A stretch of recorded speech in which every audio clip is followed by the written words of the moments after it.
Hello guys, marami sa mga lalaki especially sa mga lalaki na pamati kaayo na ilang mga partner uros-uros pang gugma.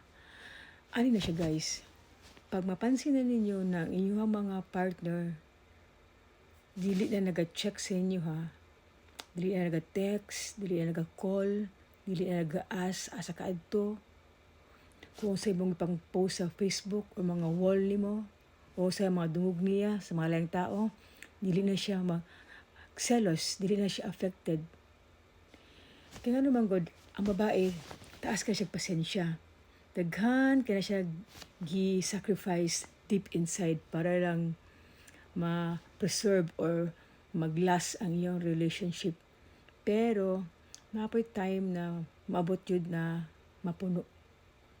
Mas yun sa pa niya ka uros-uros ang gugma dyan sa imo Pag mapuno na ang babae, puno na gid na.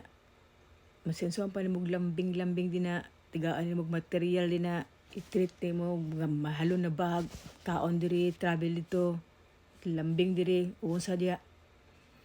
Pagwas na puno na o ma-fall out of love na, lisod na kay na siya ibalik. Isa po sa mga dali nimo mapansin na ang babae puno na or wala ni love, pag di na siya magselos. Pag di na siya magselos,